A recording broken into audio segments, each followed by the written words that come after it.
A black maid is abused by a millionaire until she gets pregnant and then fired.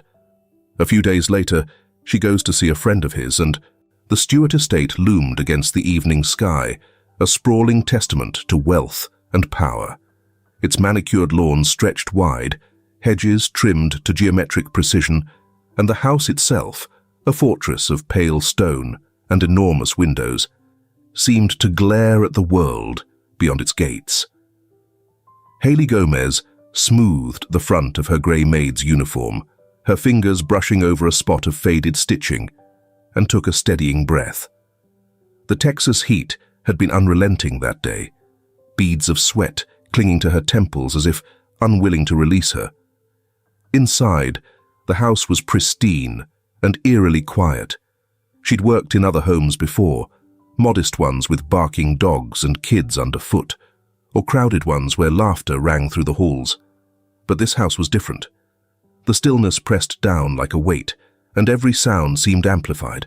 The scuff of her shoes on the marble floor, the clink of porcelain as she dusted a vase, the muted tick of the grandfather clock in the hallway. Paul Stewart, the owner of it all, preferred solitude. Paul rarely entertained visitors. At 54, with no wife, children, or apparent hobbies, he lived alone in the enormous house, his days consumed by meetings with lawyers and business associates. Haley didn't know much about his work. Something to do with real estate investments, she'd gathered from half-heard conversations, but she knew what mattered. His temper was quick, his patience scarce, and his eyes lingered longer than they should. She was dusting the bookshelves in the study when she first felt it, the prickling awareness of being watched. Her hand hesitated mid-swipe, and she glanced over her shoulder. There he was, standing in the doorway. Paul Stewart was tall and broad-shouldered, with greying hair combed neatly back, and a gaze that seemed to assess her like one might appraise a piece of furniture. "Miss Gomez," he said, his voice smooth but carrying the edge of expectation. "Yes, Mr. Stewart?" She turned fully, clutching the dust cloth in one hand. He stepped into the room, his polished shoes barely sounding against the dark wooden floor. "You've been working here for what? 3 months now?" "4, sir." "4?" He nodded, a faint smile touching his lips. "You're thorough. That's good. Attention to detail matters." "Thank you, sir." The words came automatically, polite, but hollow. She fought the urge to step back as he moved closer. "Have you settled in well? Found everything manageable?" His gaze swept over her, pausing just a fraction too long. "It's fine, sir. Thank you." She gripped the cloth tighter, her knuckles whitening. He was too close now, his cologne sharp and invasive. Paul's smile widened, though it didn't reach his eyes. "Fine," he echoed, as if testing the word. "Good. Well, carry on." The moment he left, Haley exhaled sharply, her chest tight with a tension she couldn't shake. She resumed dusting, her movements stiff and mechanical. She tried to focus on the task, but her thoughts wandered to her tiny apartment across town, the one she shared with 2 other girls. She thought about her mother, who'd raised her alone while working 2 jobs. She pondered over the dreams she had long since abandoned, attending college, securing a stable job, and living a life free from the constant humiliation of being dependent on others. By the time she finished the study, the sky outside had turned deep orange. Haley made her way to the kitchen, where Marta, the cook, was packing leftovers into containers. Marta, with her kind eyes and soft grey hair, had worked for the Stewarts for over a decade. She glanced up as Haley entered. "You've been quiet today," Marta said, her voice low and warm. "Long day?" Haley hesitated, then nodded. "Yes, long."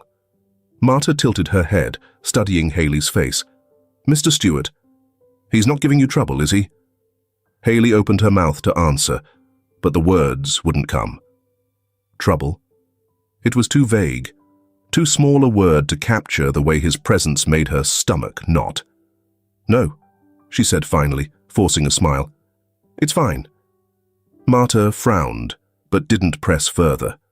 "Finish up and get some rest," she said, handing Haley a container of soup. "Take this. You look like you need a good meal." Haley accepted it with murmured thanks and left the kitchen. As she walked through the house, her steps light but hurried, the weight of the day pressed on her shoulders. She wanted to believe that tomorrow would be better, that she could endure the subtle slights and the lingering stares, but the unease in her chest told her otherwise. Outside, the last rays of sunlight disappeared beyond the horizon, leaving the estate cloaked in shadows. Haley paused at the gate, clutching the container of soup, and cast a glance back at the house.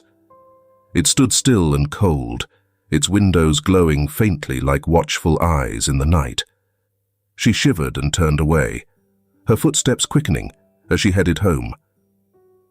The silence of the Stewart estate was almost suffocating that evening.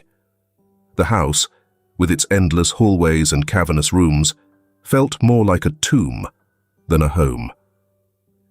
Haley Gomez wiped her hands on the apron tied around her waist, her mind focused on finishing the last of the day's tasks. The faint ticking of the grandfather clock in the foyer was her only company. She moved through the kitchen, gathering the used linens that needed washing, the monotony of her work a small comfort. But something felt off. Marta had left hours ago, her cheerful presence absent from the air. The other staff were gone too. Haley was alone, and the weight of it settled heavily on her shoulders. "Haley," Paul's voice called from the hallway, smooth and low. Her stomach clenched. She turned toward the sound, finding him standing in the doorway, his silhouette backlit by the soft glow of the chandelier. He was in his usual attire, pressed slacks and a crisp shirt, his sleeves rolled up just enough to seem approachable, though the tension in his jaw betrayed his controlled demeanor. "Yes, Mr. Stewart?" she replied, keeping her voice steady, though her hands betrayed her, trembling as she clutched the linens. "Could you come to the study? There's something I need you to take care of." His smile was tight, his eyes lingering on her for a beat too long. "I was just about to," she began, gesturing to the basket of linens. "This will only take a moment," he interrupted, his tone firm enough to leave no room for argument. Haley hesitated before nodding. "Of course, sir." The study was dimly lit, the heavy drapes drawn against the night. The scent of cigar smoke clung faintly to the air, mingling with the faint tang of polished wood. Haley was alone, and the weight of it settled heavily on her shoulders. "Haley," Paul's voice called from the hallway, smooth and low. Her stomach clenched. She turned toward the sound, finding him standing in the doorway, his silhouette backlit by the soft glow of the chandelier. He was in his usual attire, pressed slacks and a crisp shirt, his sleeves rolled up just enough to seem approachable, though the tension in his jaw betrayed his controlled demeanor. "Yes, Mr. Stewart," she replied, keeping her voice steady, though her hands betrayed her, trembling as she clutched the linens. "Could you come to the study? There's something I need you to take care of." His smile was tight, his eyes lingering on her for a beat too long. "I was just about to," she began, gesturing to the basket of linens. "This will only take a moment," he interrupted, his tone firm enough to leave no room for argument. Haley hesitated before nodding. "Of course, sir." The study was dimly lit, the heavy drapes drawn against the night. The scent of cigar smoke clung faintly to the air, mingling with the faint tang of polished wood. "Haley," he murmured, his voice dropping lower, "there's no need to be difficult." Fear coiled in her chest as he reached for her again, his grip firm on her wrist. She tried to pull away, but he was stronger. The room blurred around her as she struggled, her heart pounding in her ears. Words tangled in her throat. A cry for help, silenced before it could escape. It was over quickly. Too quickly for her to process, but not quick enough to spare her the searing shame and violation. When he finally released her, she stumbled back, her chest heaving. Paul straightened his shirt, his expression eerily calm. "Don't make this into something it isn't," he said, his voice cold now. "Go home." She didn't reply. Her legs moved on their own, carrying her out of the room, out of the house. The night air was sharp against her skin, but it did nothing to clear the suffocating weight in her chest. Her vision blurred with tears she refused to let fall. For days, Haley carried the silence like a shroud. At work, she avoided Paul's gaze, her movements mechanical. Marta noticed the change. "You look tired," Marta said one afternoon, her brow furrowed with concern. "I'm fine," Haley replied, her voice hollow. But she wasn't fine. She couldn't sleep without reliving the moment, couldn't breathe without feeling the invisible grip of his hands. When the sickness began, weeks later, she knew. The realization weighed heavily on her. Paul's reaction was swift and merciless. "You think you can trap me," he hissed when she confronted him. "It's not about that," she said, her voice trembling. "It's about responsibility." His laugh was sharp, cutting. "Responsibility? You're fired, Haley. Take your lies and leave." And just like that, she was gone. Her job, her safety, and her dignity ripped away. As she exited the estate for the final time, she tightly gripped her coat against the fierce wind, uncertain about how she would begin to rebuild her life. The sun hung low in the grey Houston sky, its faint glow casting long shadows over the city streets. Haley Gomez clutched her thin coat tighter around her, though it did little to shield her from the December chill. Her legs ached from walking, her shoes worn thin from weeks of pounding the pavement in search of work. She glanced at the neon sign of a diner, its fluorescent buzz muffled by the hum of passing cars, and considered stepping inside for warmth. But the few bills in her pocket were for necessities, not luxuries like a cup of coffee. She kept walking. The nausea had come back that morning, sudden and unrelenting, as she'd risen from the cot she rented in a crowded boarding house. She knew what it meant now, had known for weeks. At first, she'd clung to the hope that it was stress or the poorly cooked meals she could barely afford. But the truth was undeniable. There was a life growing inside her, and she didn't know if she had the strength to carry it. Her hand brushed against her stomach as she crossed an intersection, the sensation grounding her for just a moment. She stopped at the corner, her reflection caught in the window of a pawn shop, her face pale, her eyes hollow. She barely recognized herself. By evening, Haley found herself at a local shelter. The room buzzed with quiet murmurs, the voices of others who, like her, sought solace from the world outside. A woman in the corner rocked a baby wrapped in a frayed blanket, while an elderly man flipped through a tattered magazine with trembling hands. Haley sat alone at a small table, staring at the chipped edge of her plastic cup. "You mind if I sit here?" The voice was warm but firm, and Haley looked up to see a man standing a few feet away. He was young, mid-30s maybe, with dark hair slightly mussed from the wind and glasses perched on his nose. His coat was neatly pressed, though his boots bore the scuffs of a long day. His steady yet unintrusive presence brought her comfort. She hesitated before nodding. "Go ahead." He pulled out the chair across from her, setting down a worn leather satchel. "I'm Brandon," he said, offering a hand. When she didn't immediately respond, he withdrew it, not offended but understanding. "Haley," she said softly, after a pause. For a while, neither spoke. Brandon didn't push, his gaze sweeping the room instead. Haley's eyes lingered on his satchel, which had a folder peeking out of its unzipped edge.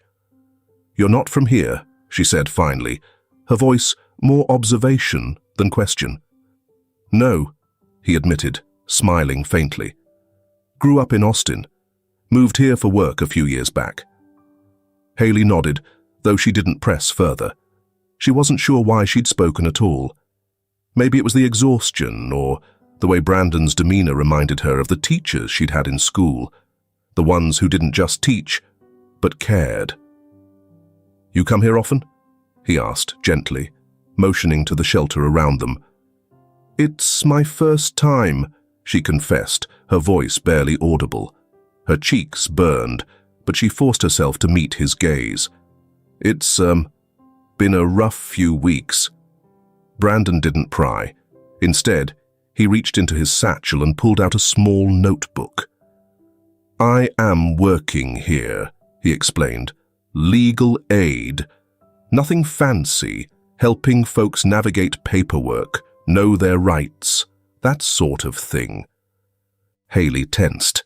The last thing she wanted was pity wrapped in bureaucracy. I'm not looking for help, she said quickly, the edge in her voice sharper than she intended. Understood, Brandon said, his tone unshaken. He closed the notebook, slipping it back into his bag. Sometimes just having someone to talk to is enough. The simplicity of his words surprised her. She scrutinized him momentarily, uncertain about how to interpret his serene perseverance. There was no pressure in his expression, no expectation, just a quiet patience she hadn't felt from anyone in a long time. Why do you do it? She asked, her voice cautious. This kind of work? Brandon's smile faded, replaced by a quiet seriousness. I've witnessed the consequences of individuals slipping through the gaps. Too many do. And if I can stop that from happening, even for one person, it's worth it. His words lingered in the space between them, and for the first time in weeks, Haley felt a flicker of something she'd nearly forgotten. Hope. I should go, she said finally, rising from her seat. Brandon nodded, standing as well. If you change your mind, he said, pulling a business card from his pocket, I'm around. Haley hesitated before taking it. She didn't say thank you. The words felt too heavy on her tongue, too final. Instead, she slipped the card into her coat pocket and left the shelter. As she walked into the cold night, her steps felt just a little steadier. For the first time in weeks, she wasn't entirely alone. The realization struck Haley one cold morning as she stared at the thin pink lines on the test. There was no mistaking it now. The life inside her was growing, undeniable and fragile. She sat on the edge of her cot, the test clutched in her trembling hands, her breath shallow. The nausea, the fatigue, the tightening of her clothes. It all sensed now, and the weight of it settled over her like a suffocating fog. Tears blurred her vision, a mix of fear, anger, and despair. The image of Paul's smug face flashed in her mind, his dismissive laughter echoing in her ears. He tossed her aside without a second thought, like she was nothing. But this wasn't anything. This was her child, a part of her future. She wouldn't let him take that away too. Digging into the pocket of her worn coat, she found the card Brandon had given her at the shelter. Her fingers lingered on the embossed letters. Calling him felt risky, exposing herself even more. But what choice did she have? Her options had dwindled to nothing, and the little life growing within her deserved better. With a shaking hand, she dialed the number. Brandon, it's Haley, she said when he answered, her voice thin but steady. I need help. The diner was quiet when they met later that evening. Haley sat across from Brandon, her hands clasped tightly in her lap. The words came slowly, haltingly at first, but once she started, the story spilled out. She told him everything: Paul's manipulation, the assault, the pregnancy, and the overwhelming fear that followed. Brandon listened without interruption, his expression a mixture of anger and compassion. When she finished, she looked up, expecting judgment or doubt, but found only a quiet resolve in his eyes. "I believe you," he said firmly, "and I promise we'll make him pay for what he's done." For the first time in weeks, Haley felt a flicker of relief. Someone was finally on her side. The sound of fingers tapping against a keyboard filled Sharon Cooper's office, a rhythmic backdrop to the hum of fluorescent lights. Her desk was cluttered with papers, case files, petitions, and notes scrawled in a handwriting that only she could decipher. The room itself was modest, with walls painted a muted grey and shelves lined with binders labelled in neat black ink. Although it was a stark contrast to the bustling legal offices downtown, Sharon was unaffected. Here, in the heart of Houston, she engaged in battles of significance. "Ms. Cooper, the Santiago case is online too," her assistant called from the doorway. Sharon glanced at her phone, but shook her head. "Take a message, Nora. I'll call them back after the meeting." The meeting was why her coffee sat untouched, a forgotten, lukewarm pool in its mug. Sharon rarely drank it anyway. The caffeine was less effective than the fire that fueled her, a deep, unyielding passion for justice. Today, she was expecting Brandon, the young lawyer who had earned her respect with his steady resolve and knack for taking on cases that others deemed too messy. When the knock came, Sharon didn't look up. "Come in." Brandon stepped inside, carrying a worn leather briefcase. He wasn't alone. Behind him was a young woman who looked as though she might bolt at any moment. Her coat was too thin for the December chill, her hair pulled back hastily, and her eyes darted nervously around the room. "Sharon, this is Haley Gomez," Brandon said, his tone soft but firm. "Haley, this is Sharon Cooper. She runs the Women's Advocacy Center." Sharon stood, her sharp gaze assessing Haley in an instant. She didn't smile. She rarely did, but her voice was measured. "Ms. Gomez, please have a seat." Haley hesitated, her hand tightening on the strap of her bag, but Brandon nodded encouragingly, and she relented, lowering herself into the chair across from Sharon's desk. "I understand you've had a difficult time recently," Sharon began, her tone direct. She leaned back slightly, crossing her arms. "Brandon tells me you're considering taking legal action against Paul Stewart." The name made Haley flinch. She swallowed hard, her gaze fixed on the edge of the desk. I don't know. I don't think it'll make a difference." Sharon's eyes narrowed slightly, though her expression softened. "That's a common feeling, and it's not unfounded. Men like Stewart rely on their power to intimidate and silence people like you. But the fact that you're here tells me you're stronger than you think." Haley didn't respond. Brandon leaned forward slightly, his voice gentle. "Haley, you don't have to decide everything today. We're here to listen and to help. That's all." Sharon nodded, reaching for a file on her desk. "Let me show you something." She opened the folder, sliding a photograph across the desk. It was a grainy image of a woman holding a child, her face weary but resolute. "This is Maria Reyes.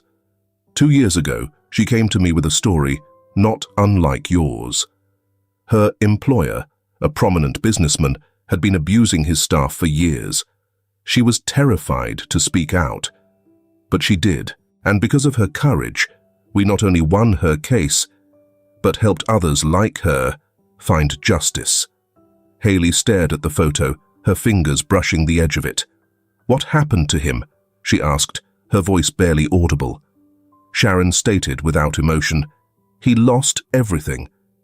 His reputation, his business, and his freedom. He's serving a 5-year sentence." The room was silent for a moment. Haley's shoulders sagged slightly, as though the weight she carried had shifted, if only a little. "We can do the same for you," Sharon continued, her tone unwavering. "But we need evidence. Witnesses, Documents. Anything that proves what happened. I don't have anyone, Haley said quickly, her voice cracking. No one saw. He made sure of it. That's not unusual, Sharon replied. But it doesn't mean there's no case. Sometimes the evidence isn't obvious at first. We'll dig. That's what we do. Haley glanced at Brandon, who offered her a small, reassuring nod. This isn't just about you, Haley, he said gently. It's about making sure this doesn't happen to someone else. Haley hesitated, her thoughts tangled. She wanted to believe them, to trust in their certainty, but the fear of retaliation, the shame of reliving her ordeal, kept her rooted in doubt. Finally she nodded, though it was tentative. Okay, I'll try. Sharon's expression didn't change, but there was a glint of approval in her eyes. Good. That's all I ask for now. As Brandon and Haley left the office, Sharon leaned back in her chair, watching them through the window. She could see the wariness in Haley's posture, the walls she had built around herself. But Sharon had seen those walls crumble before, and she would see it happen again. For now, the fight was just beginning. The phone rang, startling Haley in the middle of a thoughtful evening. She fumbled for the phone Sharon had helped her buy, the screen lighting up with a name she recognized. Answering quickly, she pressed the device to her ear. Haley, it's Sharon, came the firm but warm voice. How are you holding up? I'm managing, Haley replied hesitantly, her fingers twisting the hem of her sweater. I have some good news, Sharon said. A friend of mine, Richard White, is looking for help at his estate. He's aware of your situation and wants to meet you. He's not the type to judge, and I think you'll find the environment supportive. Haley hesitated. Why would someone like that take a chance on me? Sharon's voice softened. Because he's a good man, and he believes in second chances. Trust me, Haley, it's a step forward. The Stewart mansion's cold indifference was starkly contrasted with the White estate.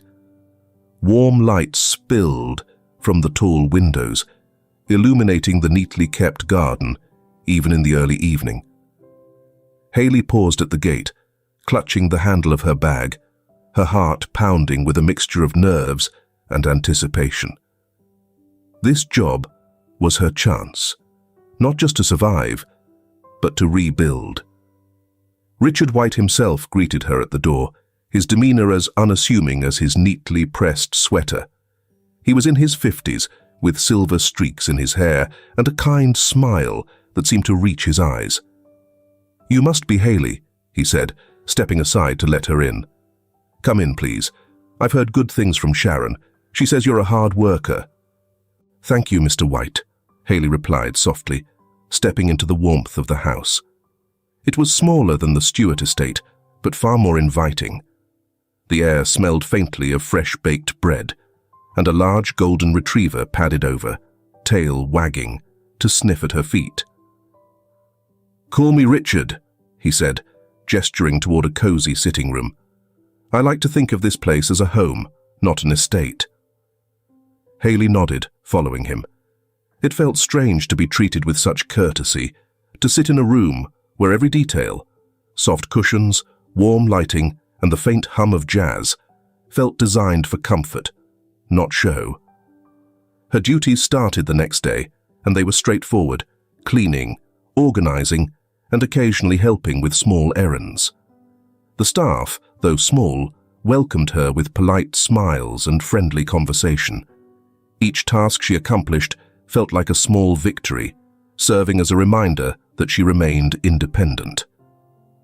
One afternoon, as Haley dusted the bookshelves in the study, Richard walked in, carrying a steaming cup of tea. You're doing a wonderful job, Haley, he said, setting the cup on a side table. You've brought a sense of care to this house that I haven't seen in a while. Thank you, she replied, surprised by the sincerity in his tone. She hesitated before adding, "It's nice to feel useful again."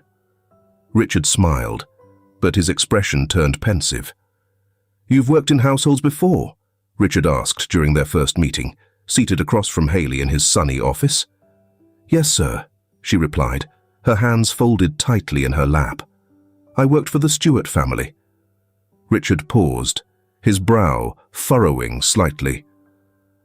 "Paul Stewart?" "Yes."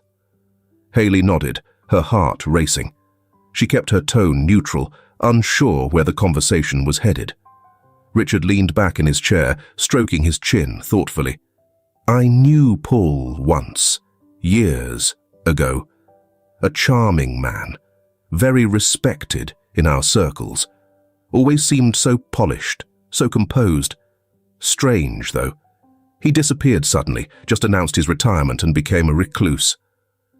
Haley's stomach churned. This wasn't the Paul Stewart she knew. "When was this?" she asked, trying to keep her voice steady. "Oh, about 5 years ago. He was at the peak of his career and then—" "Gone."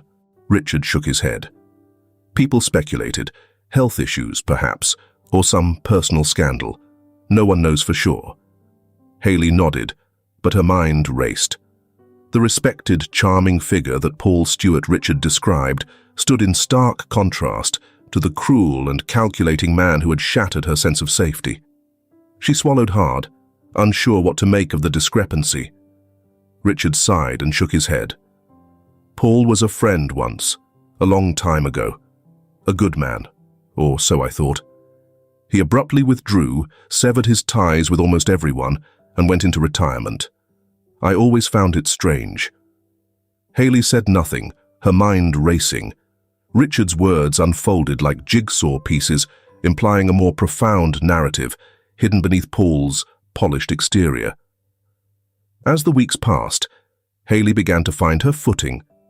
The steady rhythm of work, the kindness of Richard and his staff, and the absence of hostility gave her a sense of stability she hadn't felt in months. She still carried the weight of her past, but she began to hope, if only in small, cautious ways. One evening, after finishing her tasks, she paused at the door of the nursery. Richard's granddaughter had visited earlier, leaving behind toys scattered across the rug. Haley knelt to gather them, her hand brushing a tiny stuffed bear. She held it for a moment, her fingers tracing its soft fur, and for the first time, she allowed herself to smile. The future was uncertain, but for now, she was building something, one step at a time. Haley couldn't shake the conversation with Richard. His description of Paul, a respected, polished man who had mysteriously withdrawn from public life, clashed violently with her own experience. That evening, sitting at the small kitchen table in her boarding house, she picked up her phone and called Brandon. "Brandon," she began, her voice low, "there's something you need to know." The next day, Haley met Brandon and Sharon at the Women's Advocacy Center. She relayed Richard's account, her words measured but filled with unease. Brandon listened carefully, his brow furrowing deeper with each detail. "5 years ago," he said, leaning back in his chair. "That's a significant timeline. Sharon, what do you think?" Sharon tapped a pen against her notebook, her sharp gaze fixed on Haley. "If Paul's behavior changed so drastically around that time, it's worth investigating. People don't just retire at their peak without reason." Brandon nodded. "Let's start with his former employees, the ones we haven't spoken to yet." Brandon set a file down on the small coffee table in Sharon's office, his expression pensive.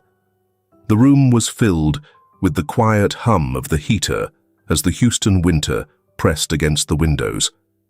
Sharon sat across from him, leaning back in her chair, her sharp eyes fixed on the papers in front of her.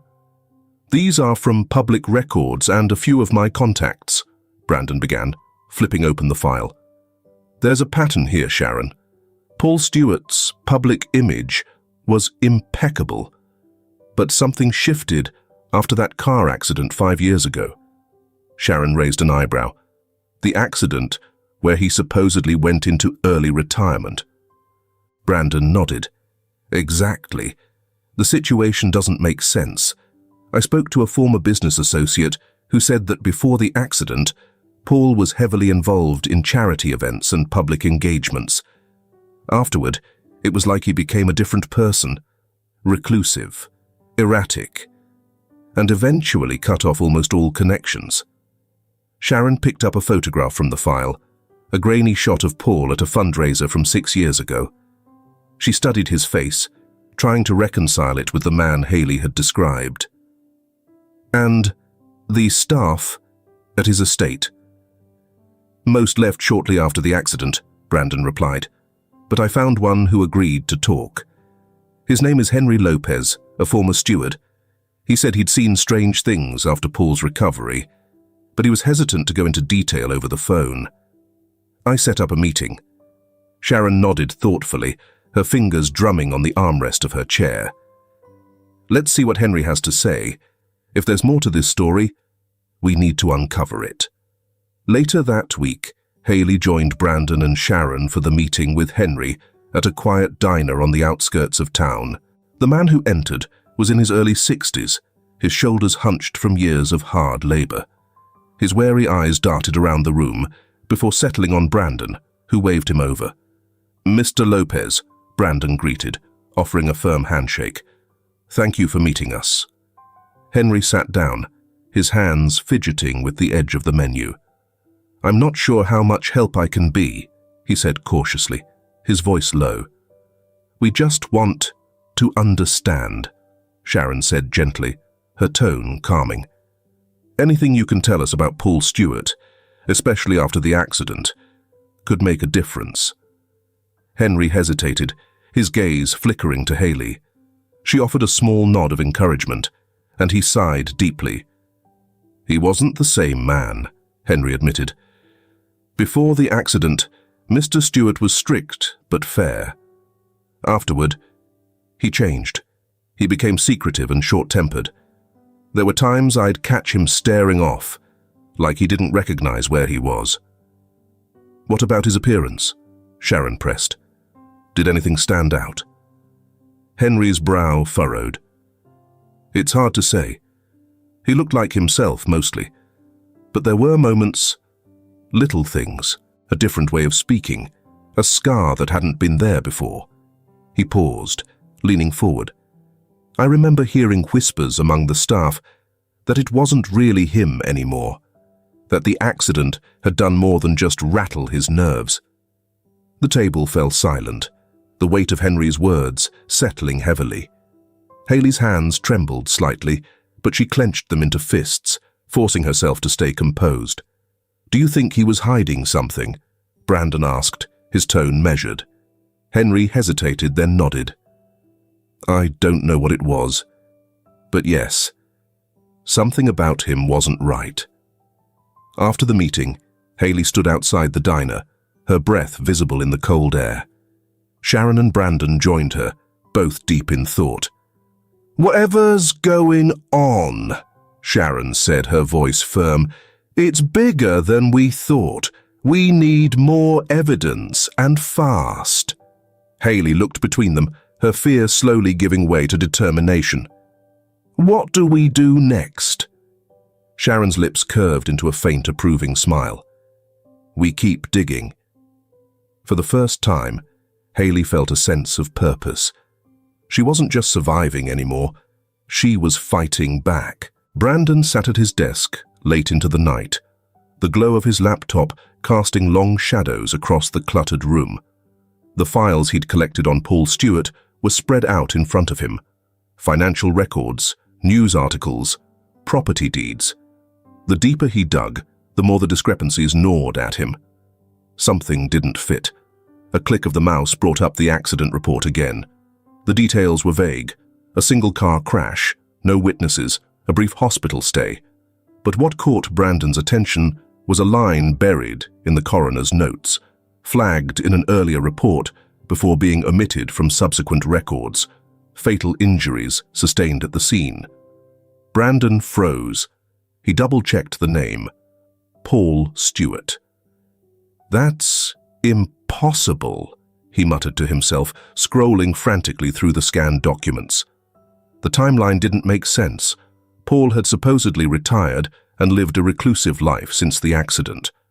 But if the report was accurate, the man Haley had encountered wasn't Paul. He picked up his phone and dialed Sharon. The line rang twice before she answered, her voice groggy. "Brandon, it's midnight. What's going on?" "I found something," he said, his voice urgent. Paul Stewart didn't just retire after that accident, he died in it. The next morning, Brandon and Sharon met at the Women's Advocacy Center, poring over the files together. "If Paul died," Sharon said, her tone measured, "then who's been living as him for the last 5 years?" Brandon leaned forward. "That's the question, and I think Henry Lopez might have the answer." They arranged another meeting with the former steward, this time at Sharon's office. When Henry arrived, his nervous demeanor was even more pronounced than before. Brandon didn't waste any time. "Henry, I need you to be completely honest with us. Did you see Paul Stewart after the accident?" Henry hesitated, his gaze flickering to the floor. I saw the body," he confessed, his voice barely audible. "They brought him back to the estate before the coroner took him." "It was him?" "No doubt about it." Sharon leaned in, her voice steady but firm. "Then who came back claiming to be Paul?" Henry swallowed hard, his hands twisting in his lap. "Stephen," he said finally. "Paul's twin brother. He had been absent for years, but suddenly reappeared after the accident. At first, we thought he was grieving, but then he started taking over. He dressed like Paul, talked like Paul. It was eerie." "And no one said anything?" Brandon asked, incredulous. "Some of us tried," Henry replied, his voice shaking. "But Stephen threatened us. Said no one would believe a bunch of servants over him. Most of the staff left after that." Haley sat in the corner, her hands gripping the arms of her chair. The revelation left her reeling. The man who had shattered her life wasn't even Paul Stewart. Stephen, a man posing as his brother, used that identity to conceal himself in plain sight. "Why would he do this?" she asked, her voice cracking. "Why go through all this trouble?" "Money. Power," Sharon said, her tone sharp. By stepping into Paul's shoes, Stephen gained access to his brother's wealth and influence. It gave him everything he could have wanted. Haley's breath quickened, a mix of betrayal and rage coursing through her. All the fear, the shame, the self-doubt she had carried for months now seemed magnified by this deceit. But alongside the pain was a growing resolve. This man had stolen Paul's identity to escape justice, and she would make sure he didn't succeed. "We have enough to go to the authorities," Brandon said, glancing at Haley. "But it's going to take more than just this to bring him down. Are you ready to see this through?" Haley met his gaze, her jaw tightening. "Yes," she said, her voice firm. "I'm ready." She felt a sliver of control return for the first time since this nightmare began. Stephen might have stolen Paul's life, but he wouldn't get away with destroying hers. Together, they would uncover the truth and ensure Stephen faced the consequences of his lies. 4 months later, Haley's labor began late at night, the cramped boarding house room filled with muffled cries as she gripped the edge of the cot. Diana, her roommate, hovered nervously, her hands fluttering uselessly before finally grabbing Haley's phone to call an ambulance. The hospital room was stark, its fluorescent lights casting a harsh glow on Haley's sweat-soaked face. Pain rippled through her in waves, but through it all, she focused on one thought: her child. She barely noticed the nurses moving around her, their voices calm and professional. Hours stretched into an eternity, and then, finally, a piercing cry filled the air. "Congratulations," the doctor said, holding up a tiny, wriggling bundle. "It's a boy." Haley's chest heaved as tears blurred her vision. When the nurse placed the baby in her arms, she felt an overwhelming mix of love and fear. He was so small, his fingers curling instinctively around hers. She traced his delicate features, marveling at the life she had fought so hard to protect. "Martin," she softly uttered, the name effortlessly flowing from her lips like a pledge. "Your name is Martin." A week later, Haley sat across from Brandon in the Women's Advocacy Center, Martin cradled against her chest. The baby slept peacefully, oblivious to the tension in the room. "We need to run a paternity test," Brandon said gently, watching her carefully. "I know it's a lot to ask, but this could be the evidence we need to prove Stephen's connection." Haley hesitated, her arms tightening protectively around Martin. "What if he tries to use it against me?" "He won't," Sharon interjected, her voice firm. "This is about holding him accountable, Haley. We'll make sure the results are used to strengthen your case, not harm you." "How do we even get that?" Haley asked, her voice low. "He's not exactly handing out hair samples." "I have an idea," Brandon said, a faint grin tugging at the corner of his mouth. "I'll pose as a gardener at his estate. It's risky, but it's the best way to get close without raising suspicion." Sharon frowned, her arms crossed. "That's dangerous.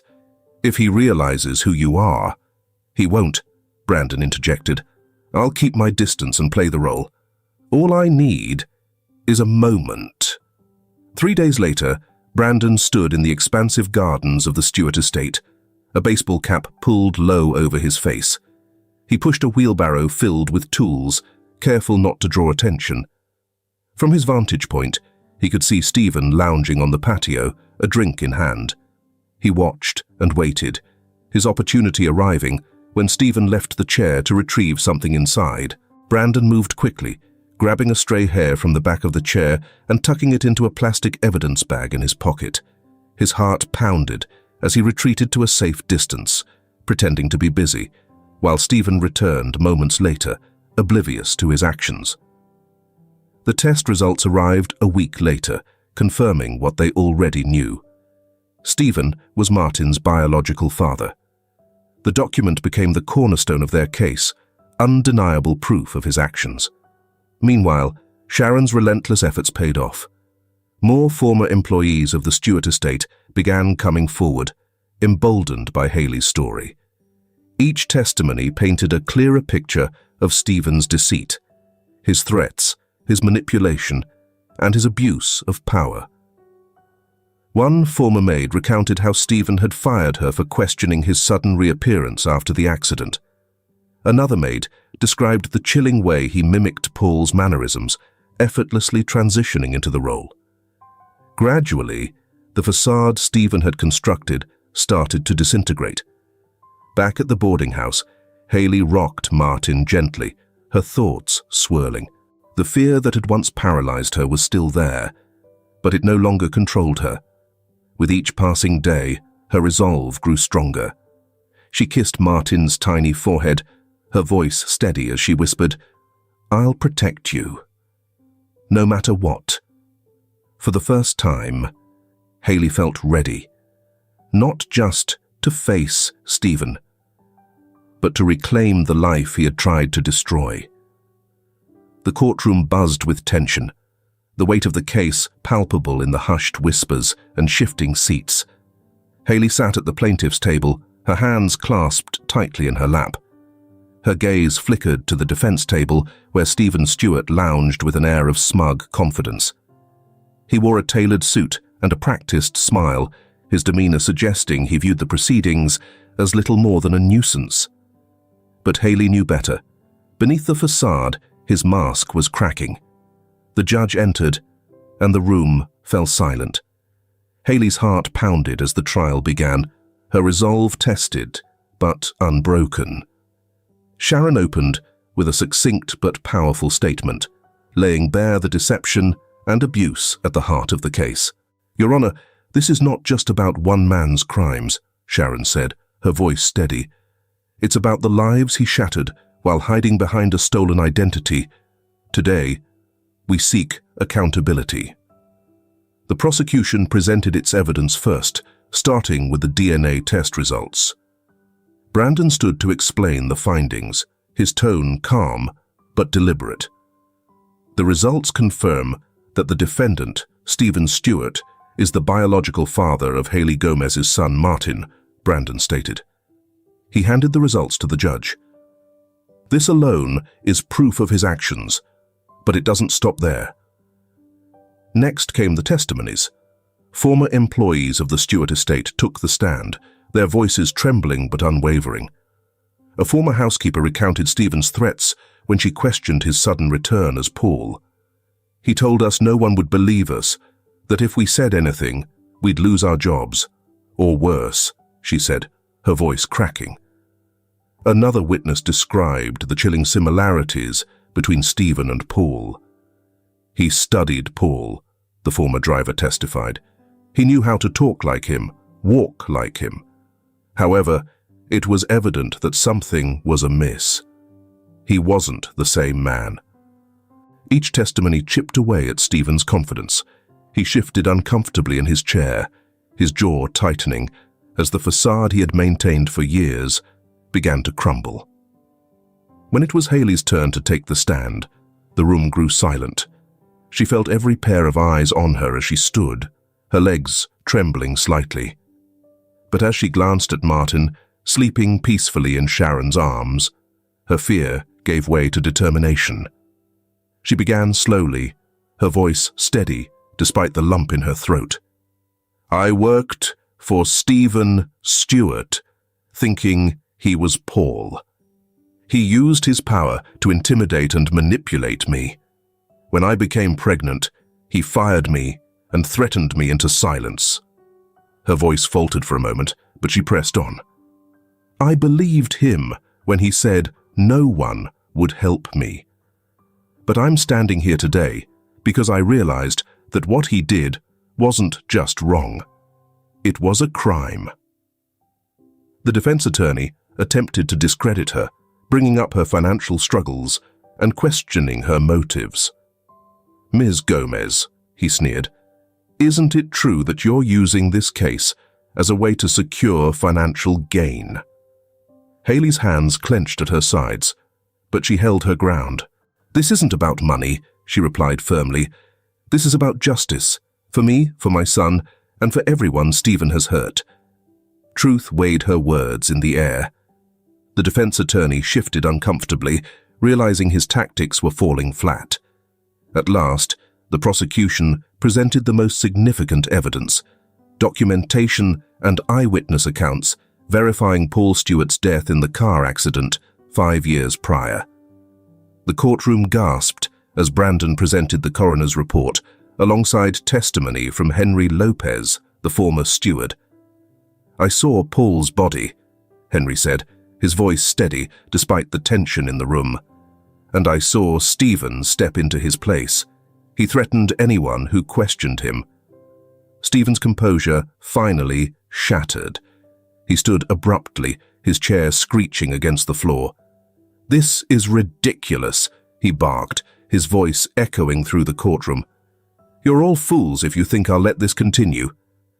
The judge's gavel slammed down. "Mr. Stewart, sit down." Stephen sank back into his chair, his face pale and his hands trembling. The once confident man now looked cornered, his lies unraveling before him. In her closing statement, Sharon turned to the jury. "Stephen Stewart thought he could hide behind his brother's name and wealth, but today we've exposed the truth. Now it's your turn to ensure he faces the consequences." The jury deliberated for hours, but when the verdict was announced, Haley felt a weight lift from her chest. Guilty, on all counts. As Stephen was led away in handcuffs, his eyes darted to Haley, his expression a mixture of anger and fear. But Haley didn't look away. She stood tall, her gaze unwavering. For the first time, she felt free. Outside the courthouse, reporters swarmed, their questions blending into a cacophony of noise. Haley cradled Martin in her arms, Sharon and Brandon flanking her protectively. "What will you do now?" one reporter called out. Haley glanced at her son, then at the friends who had stood by her. "We'll move forward," she said simply. "One step at a time." And for the first time in what felt like forever, she truly believed it. The courtroom had emptied, but Haley sat quietly, staring at the empty bench where Stephen had been sentenced just hours ago. The judge's words still echoed in her ears. Guilty on all counts. Justice, a concept that had once felt so distant, now felt tangible. Yet, the enormity of what had just happened left her motionless. Brandon approached, his steps soft against the polished floor. "Haley," he said gently, sitting beside her. "It's over. You did it." She turned to him, her eyes brimming with unshed tears. "It doesn't feel real," she admitted, her voice barely above a whisper. Brandon offered her a small smile. "That's because it's not just about today. This victory is the start of something bigger. For you. For Martin." At the mention of her son, Haley glanced down at the sleeping baby in her arms. Martin stirred slightly, his tiny fingers clutching the edge of the soft blanket. A swell of emotion rose in her chest, a mix of relief, love, and determination.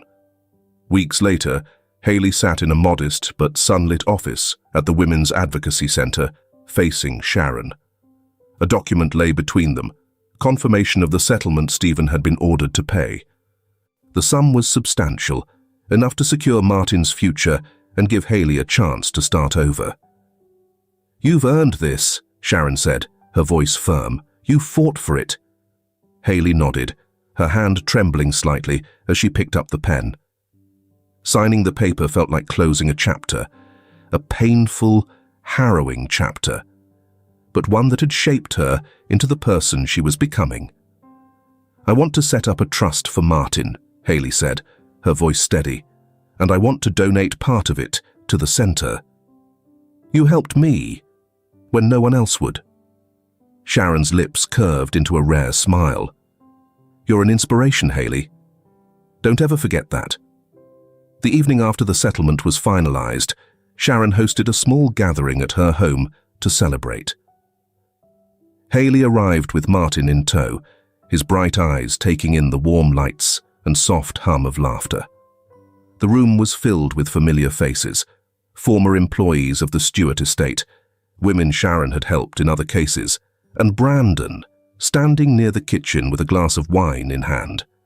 When Haley entered, a quiet cheer rose, and Sharon gestured for her to join them. Brandon approached, his smile wide. "Look at you," he said, his tone teasing. "The woman of the hour." Haley chuckled softly. "I didn't do it alone." "No," Brandon agreed, his voice softening. "But you stood tall when it mattered. That's something no one can take away from you." They found a quiet corner to sit, Martin nestled in Haley's arms. The weight of the last few months seemed to lift in that moment, replaced by a quiet sense of peace. Brandon leaned closer, his hand resting lightly on hers. "You've been through hell, Haley, but you're here, and that says everything about your strength." Haley looked at him, her cheeks warming slightly under his steady gaze. "I couldn't have done it without you and Sharon, without everyone who believed in me." Brandon smiled, his hand lingering. "Maybe, but belief is only part of it. You chose to fight." Their conversation was interrupted by Martin's soft cooing. Haley glanced down, her heart swelling as she stroked his tiny hand. "It's all for him," she said quietly. "Everything." Brandon's eyes softened. And for you. Don't forget that. As the night wound down, Haley found herself standing outside under the stars, Martin asleep in his stroller. Brandon joined her, his hands tucked into his pockets against the cool breeze. "What's next for you?" he asked.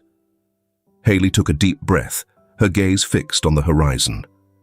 "I don't know yet, but I know I want to keep moving forward, for Martin, for me." Brandon nodded, his expression thoughtful.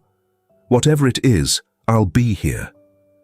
His words settled over her like a promise, and for the first time in a long while, Haley felt the flicker of hope turn into something steady and warm. She wasn't just surviving anymore, she was living. And with Martin by her side and Brandon's quiet support, she knew the future, uncertain as it was, held possibilities she hadn't dared to dream of before. Months passed, and life began to settle into a steady rhythm for Haley. The pain of the past had not disappeared, but it no longer defined her. Each morning she woke to Martin's bright eyes and soft giggles, his presence a constant reminder of her strength and purpose. She had found a place at Sharon's organization, using her story to inspire and empower others who had faced similar battles. At the Women's Advocacy Center, Haley quickly became a beacon of hope, whether it was helping a young mother navigate the legal system or lending a compassionate ear to a survivor sharing her story for the first time. Haley found herself growing stronger with each connection.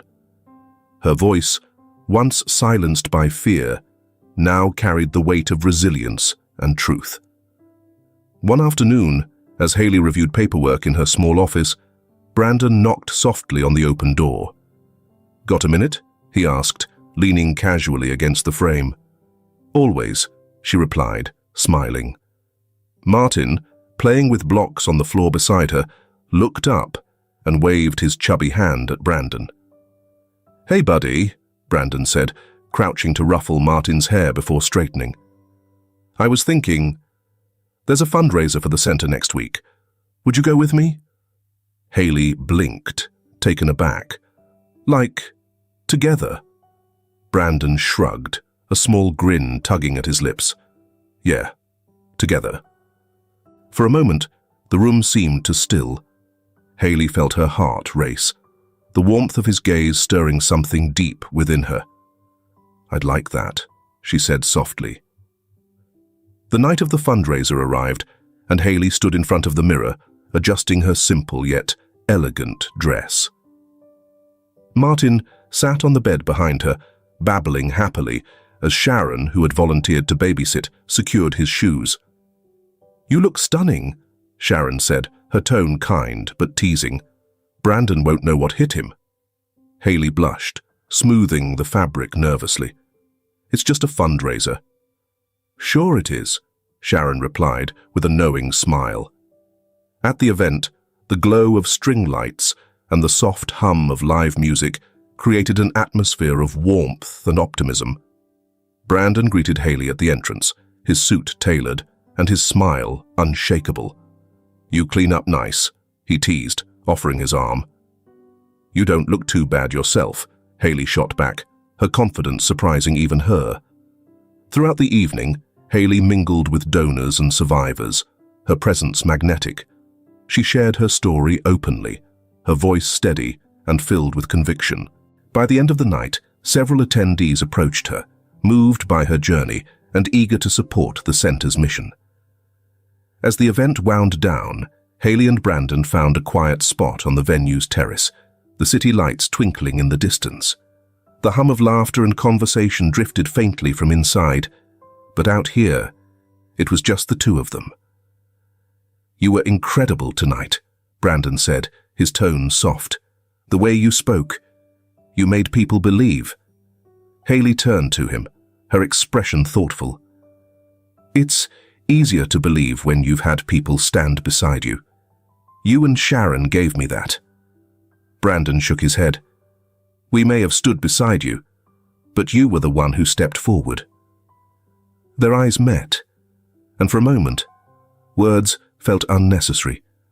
Slowly, Brandon reached for her hand, his touch warm and grounding. "Haley," he began, his voice quiet, "I don't know where this path will lead us, but I'd like to be there, wherever it goes." Haley felt her breath catch, a mix of emotions swirling in her chest. Trust, something she thought she had lost forever, began to bloom again. "I'd like that too," she said, her voice steady. Later that night, back at her small apartment, Haley rocked Martin to sleep. The room was quiet, the soft glow of a nightlight illuminating his peaceful face. Brandon sat nearby, watching them with an expression of quiet admiration. "You've built something beautiful here," he said softly. "It's just the beginning," Haley replied, glancing at Martin before meeting Brandon's gaze. "For all of us." The future remained uncertain, but it no longer felt daunting. Together, with Martin's laughter, Sharon's guidance, and Brandon's steadfast presence, Haley felt ready to face whatever lay ahead. For the first time, her life was no longer defined by the darkness of her past, but by the light of her own resilience. And that light, she knew, would never fade. If this film touches your heart, leave your mark with a like, and don't forget to subscribe to our channel to explore more meaningful stories with us. Share your feelings with us and tell us your own stories. Every word you share is a building block that helps create our strong and enduring community. Together, we'll create a warm space where everyone can share and connect. Finally, don't miss the incredible stories coming your way soon. We're always here to bring you the best selections, full of deep values, yet entertaining. See you there.